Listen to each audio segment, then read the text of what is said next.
ஒருத்தருக்கு mental disease வருதுனாலே அதுக்கு mental stress தான் காரணமா இருக்கும். இன்னும் தெளிவா சொல்லணும்னா, ஒரு ஸ்ட்ரெஸ்ஸை நம்ம ஹேண்டில் பண்ற விதமும் ஒரு சிச்சுவேஷனுக்கு நம்ம ரியாக்ட் பண்ற விதமும் தான் நம்ம மென்டல் ஹெல்த்தை தீர்மானிக்கும். ஒரு நல்ல மென்டல் ஹெல்த்துக்கு நல்ல மைண்ட் செட் அப்படின்றது ரொம்ப முக்கியம். அது மட்டும் இல்லாம சைல்ட்ஹுட் ட்ராமா, நம்ம வளர்ற situation, work life imbalance, financial stress அப்படின்ற பல ஃபேக்டர்ஸ் நம்மளோட மென்டல் ஹெல்த்தை நிர்ணயிக்கும்.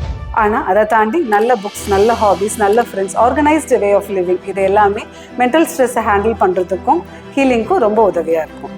இதை தாண்டி ஹார்மோன் இம்பேலன்ஸ் இல்லைன்னா ஜெனட்டிக் ரீசன்ஸ்னால வர மென்டல் டிசீசஸை நம்மளே செல்ஃபாக க்யூர் பண்ணுறதுன்றது இம்பாசிபிள். சரி, நம்ம எப்போ மருத்துவ உதவியை நாடணும்? கண்டினியூஸ் சேட்னஸ் இல்லை மென்டலி டயர்ட் ஆகிறது, உங்களையே நீங்கள் தனிமைப்படுத்திக்கிறது, சூசைடல் தாட்ஸ், மெமரி வீக்னஸ், இந்த மாதிரியான சிம்டம்ஸ் 2 வாரத்துக்கும் மேலே நீடிச்சதுன்னா நீங்கள் கண்டிப்பாக மருத்துவரை பார்க்கறது முக்கியம். Family support, counselling, homeopathy treatment 3 சேரும்போது உங்களுக்கு நல்ல தீர்வை கொடுக்க முடியும். இதுக்கு உங்கள் பங்குக்கு நீங்கள் என்ன செய்யலாம்? நல்ல எக்ஸசைஸ் பண்ணுங்க, நல்ல ஹெல்த்தியான ஃபுட்டு சாப்பிடுங்க, 7லிருந்து 8 மணி நேரம் கட்டாயமாக தூங்குங்க. அதை தாண்டி நல்ல விஷயங்களை கற்றுக்கோங்க.